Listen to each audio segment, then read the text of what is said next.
Ladies and gentlemen, when I began the process of getting these unusual coins evaluated, I wasn't interested in the final number as much as I was interested in what the process would reveal.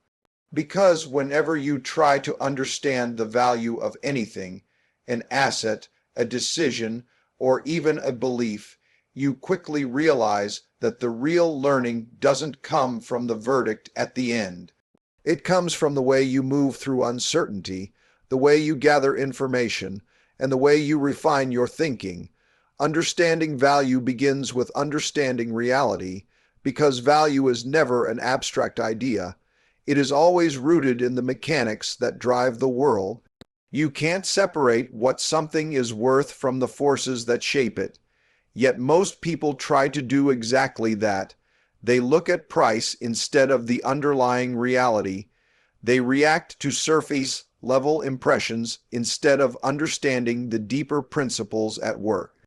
And when you don't anchor yourself in reality, you will always be surprised by outcomes that could have been anticipated. Understanding value requires stripping away illusions, preferences, and emotional attachments until you are left with what actually is, not what you wish it to be. Every object, asset, decision, or opportunity gets its value from the interactions of supply, demand, incentives, scarcity, and trust. These forces are universal, they repeat through time, and they don't care about your opinions. People often assume that something is valuable because it looks old, feels special, or carries a story. But the world doesn't assign worth based on feelings. It assigns worth based on mechanisms. When people fail to see these mechanisms clearly, they overestimate or underestimate value. They get attached to narratives that sound good but don't match the facts. They confuse sentiment with truth. And when reality eventually reveals itself, they experience it as a shock rather than a natural consequence. Understanding value means observing these forces objectively, without distortion. It means watching how people behave, because people drive markets, and markets reflect human nature. Fear creates undervaluation. Excitement creates bubbles. Bias creates mispricing. Everyone thinks they are rational until reality contradicts them. That's why the most successful people develop the habit of questioning their own assumptions. They don't just ask, "What is this worth?" They ask, "What forces determine what this is worth?" They study cause and effect. They look at history because patterns repeat, and they avoid the trap of thinking that they are exempt from the rules that govern everything else. Take an object like a rare coin or any collectible.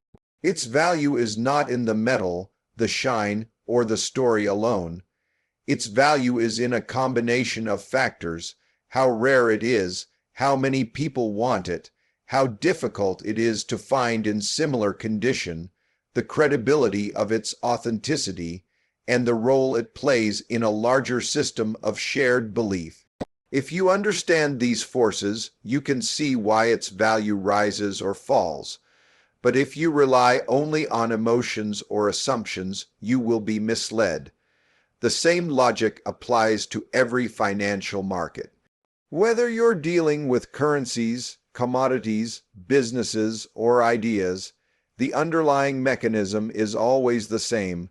Reality determines value, not desire. People often get trapped because they treat value as something personal. I think this is important, so it must be valuable. But the world doesn't reward personal sentiment. It rewards alignment with truth. If you overvalue something because it matters to you emotionally, the market will correct you eventually. If you undervalue something because it feels unimportant, the market will correct you the other way. Reality always closes the gap. Understanding this is liberating because it removes the guesswork. It allows you to see value with clear eyes. It teaches you to recognize patterns and incentives, and it forces you to confront the difference between what you want and what actually exists. The challenge is that reality is often uncomfortable. It demands honesty. It requires you to notice things you'd prefer to ignore. It exposes your blind spots and punishes your illusions. But once you accept that discomfort is part of the process, you begin to see value everywhere, accurately, not emotionally. You become less reactive, more analytical, and far more capable of making good decisions. You stop chasing hype and start understanding structure. You stop fearing downturns and start seeing cycles. You develop an instinct for truth, and truth becomes your greatest advantage. Understanding value from the lens of reality also protects you from being manipulated. When you understand how incentives work, you see why people act the way they do. You recognize when someone is trying to sell you a story rather than a fact. You understand why markets move the way they move, why assets rise and fall, why people panic in the short term but value emerges in the long term. You begin to see that every outcome is traceable to a cause. And because you understand the causes, you stop being surprised by the effects. Ultimately, understanding value is about aligning yourself with the world as it is, not as you wish it to be. It is about studying mechanisms, patterns, and incentives until they become intuitive. When you do that, uncertainty becomes manageable, decisions become clearer, and opportunities become visible long before others recognize them. Value reveals itself to those who understand reality, and reality always rewards those who seek it honestly and consistently. Markets reflect human nature because markets are nothing more than collections of people making decisions under pressure, uncertainty, emotion, and incentive. When you really study markets, you quickly realize you're not studying numbers, you're studying psychology. You're studying fear, greed, confidence, doubt, overreaction, hesitation, herd behavior, and the constant battle between what people want to believe and what is actually true. Markets move the way people move, and people, across time and place, behave in remarkably consistent patterns. That's why history repeats itself so reliably, and why understanding human nature is essential to understanding how markets work. Most people imagine markets as rational machines that respond cleanly to information. But in reality, markets are emotional organisms. They rise when optimism spreads and fall when fear becomes contagious. You can see it in the way people chase trends when they feel left out, or the way they panic when they believe others know something they don't. These reactions are predictable because they are rooted in the same instincts humans have carried for thousands of years. It doesn't matter whether the asset is a stock, a rare coin, a currency, or a new technology. The same psychological patterns emerge because the same types of people sit behind every trade. If you watch closely, you notice that markets operate through cycles driven by emotions more than by logic. A period of excitement pushes prices beyond their true value. A period of disappointment pushes them below it. Then the cycle repeats. This isn't a flaw. It's how human beings behave in groups. People overestimate the permanence of good times and underestimate the size of risks during those periods. Then, when reality reasserts itself, they swing too far in the opposite direction. These swings create opportunities for those who understand that markets don't move randomly. They move according to the tides of human nature. One of the most powerful patterns is the tendency for people to anchor to recent experiences. If prices have been rising, most people assume they will continue rising. If they have been falling, they assume the decline will continue. This is why bubbles form and why crashes feel unavoidable once they begin. It isn't the asset that's volatile, it's the people trading it. And because human behavior repeats, the same mistakes happen over and over, even though the world constantly warns against them. The difference between those who succeed and those who don't often comes down to who can see through their instinctive reactions and who gets swept away by them. Another aspect of human nature reflected in markets is the desire for validation. People prefer to make decisions that align with what others are doing because it feels safer. This creates herding behavior. When the crowd buys, individuals feel justified in buying. When the crowd sells, individuals feel pressure to sell. But following the crowd rarely leads to exceptional results. The crowd moves emotionally, not analytically. It reacts to headlines, narratives, and momentary feelings. Those who understand this dynamic can step back, observe the crowd's psychology, and evaluate whether the reactions align with reality or are simply expressions of emotion masquerading as rational decisions. Markets also reveal how uncomfortable people are with uncertainty. Most want clear answers and predictable paths, but the world doesn't offer certainty, it offers probabilities.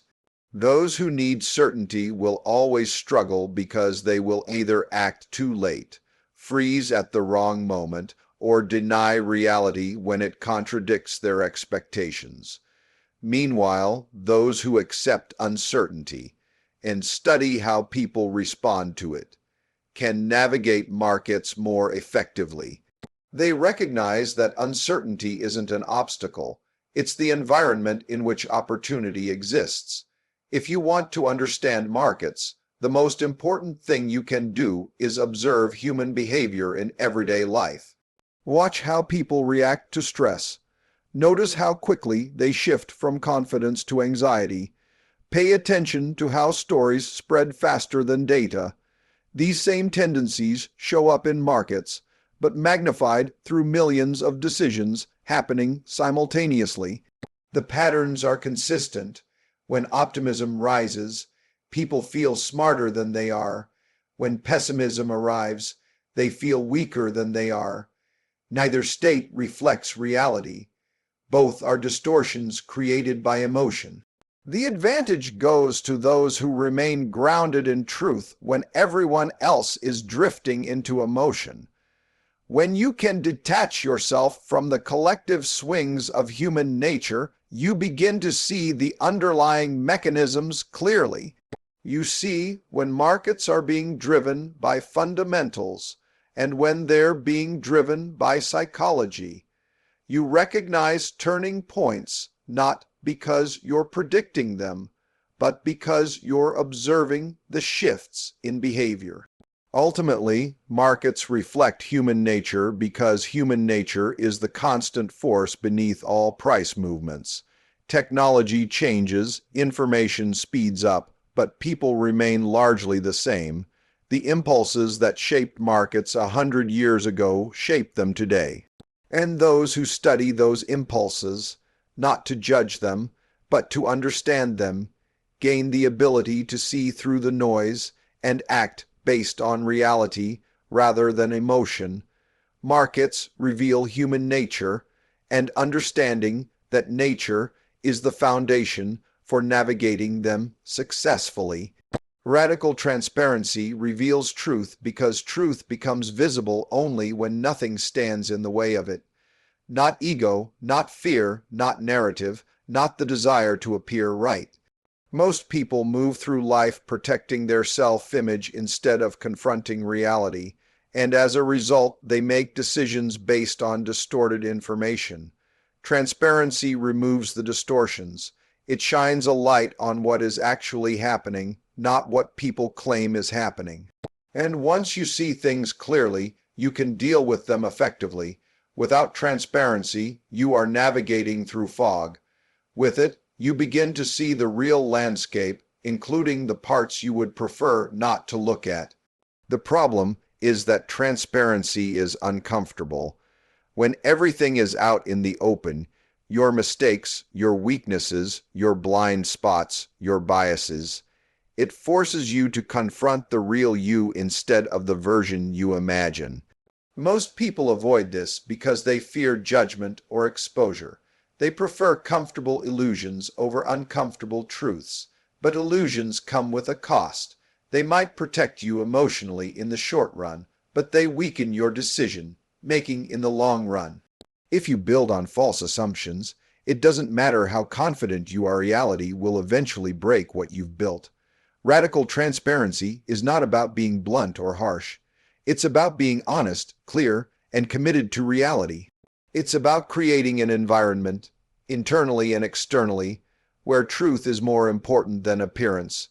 When you operate this way, you make it easier to find what's right instead of who's right. You shift from defending your viewpoint to understanding what's true. That shift is transformative because it removes the internal conflict that comes from trying to hold together a narrative that doesn't match reality. In systems, whether organizations, markets, or personal lives, transparency acts like a diagnostic tool. It exposes the underlying mechanics. It reveals where the leaks, inefficiencies, or misaligned incentives are. Without transparency, problems hide and grow. People make decisions based on incomplete information. Incentives pull in the wrong direction, and the gap between perception and reality widens until something breaks. Transparency prevents that buildup. It forces issues to surface early when they are manageable instead of later when they become catastrophic. When you watch an expert appraise something, whether it's a rare coin, a business, or a situation, you're witnessing a form of transparency. They expose what is real about the object. They show where value exists and where it doesn't. They strip away the story, the sentiment, and the assumptions until only the truth remains. That process is what creates clarity. And clarity, even when it's disappointing, is far superior to confusion. The truth might reduce the value of the coin in your mind, but it increases the value of your understanding. And your understanding is what compounds over time far more than the object itself. Human nature resists transparency because transparency reveals flaws. People would rather be praised than corrected. They prefer certainty to uncertainty, approval to truth. This is why many environments, whether workplaces, relationships, or markets, get trapped in cycles of hidden mistakes. When people hide their errors, the errors don't disappear, they multiply. The path to improvement begins when people allow those mistakes to be seen, analyzed, and learned from. Transparency turns errors into data and data into progress. One of the most powerful aspects of radical transparency is that it removes fear. When everything is visible, there is nothing left to hide. You no longer waste energy protecting your image or managing perceptions. You focus entirely on learning, adjusting, and improving. That shift changes your relationship with failure. Failure stops being a threat and becomes a teacher. Mistakes stop being signs of inadequacy and become indicators of where the next improvement lies. Transparency accelerates growth because it accelerates learning. It also strengthens trust. People trust what they can see. When everything is open, decisions, motives, information, trust becomes a natural byproduct. In contrast, secrecy breeds suspicion. When people don't know what's happening, they fill the gaps with assumptions, often negative ones. But when you operate transparently, people no longer need to guess. They can evaluate reality for themselves. And trust built on truth is far more durable than trust built on image. Radical transparency also creates accountability. When actions and decisions are visible, people naturally align with principles rather than preferences. They behave more responsibly. They think before they act. They recognize that their choices have consequences. This leads to stronger systems, healthier relationships, and more accurate assessments of risk and opportunity. Ultimately, radical transparency reveals truth because it removes everything that hides the truth. It strips away ego, fear, and illusion. It replaces comfort with clarity, and clarity is the foundation of good decisions, real progress, and lasting success. When you commit to seeing things as they really are, you unlock a level of understanding that people who cling to appearances can never reach. Transparency becomes your tool for navigating reality, and reality becomes your guide for creating a life grounded in truth rather than illusion. The most important lesson is in the process, not the appraisal, because the number assigned to something at the end is just a momentary reflection of conditions, opinions, and circumstances. It tells you what something is worth right now, under a particular set of assumptions, from a particular person, in a particular environment. But the process, how you gather information, how you think, how you evaluate, how you respond to uncertainty, how you update your understanding, that's what determines long-term success. People get fixated on outcomes because outcomes feel definitive. They want the comfort of a clear answer, but the answer is temporary. The process is what endures. The process is what compounds. When you watch someone appraise an item, whether it's a rare coin, a property, a business, or even a decision, the real value is not in the number they say at the end. It's in the reasoning they use to get there. It's in the clues, the mechanisms, the signals, and the patterns they're identifying. Most people ignore that. They wait for the final verdict, the single figure that makes them feel like they know something. But what they actually know is only the conclusion. They miss the logic behind it, and because of that, they can't replicate good decisions on their own. The process exposes how value is created or diminished. It forces you to see the factors that matter: scarcity, condition, demand, authenticity, historical significance, and human behavior. It shows you how each piece interacts with the others. It teaches you to observe carefully, question assumptions, and separate fact from feeling. When you internalize that process, you can evaluate anything more accurately, not just coins or assets, but situations, relationships, and opportunities. People tend to underestimate how often appraisals are wrong. Not because the appraisers are careless, but because reality is fluid. What something is worth today is not what it will be worth tomorrow. Circumstances change, tastes change, market conditions change. The environment shifts. Anchoring your understanding to a single appraisal creates a false sense of certainty, but anchoring your understanding to a sound process prepares you for whatever changes come next. The process teaches adaptation while the appraisal only gives a snapshot. Think about how many people make decisions based solely on outcomes. They celebrate when something turns out well and assume it was a good decision. They complain when something turns out poorly and assume it was a bad one. But outcomes are noisy. A bad process can occasionally lead to a good result, just as a good process can sometimes lead to a disappointing result. If you judge your decisions by outcomes alone, you blind yourself to the reality of cause and effect.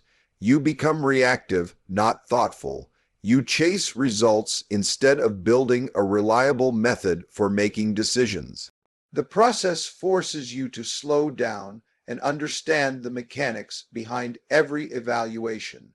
It makes you aware of your own biases, the tendency to overvalue what you own, the instinct to chase what others praise, the fear of missing out, the comfort of familiar stories. When you're focused on the outcome, these biases influence your thinking without you noticing. But when you're focused on the process, you become conscious of them. You question them. you correct them. That correction, repeated again and again, becomes a powerful compounding advantage. Another reason the process matters more is that it teaches you how to deal with uncertainty. Appraisals pretend to offer a definitive answer, but the world doesn't operate in absolutes. There are probabilities, ranges, possible future states.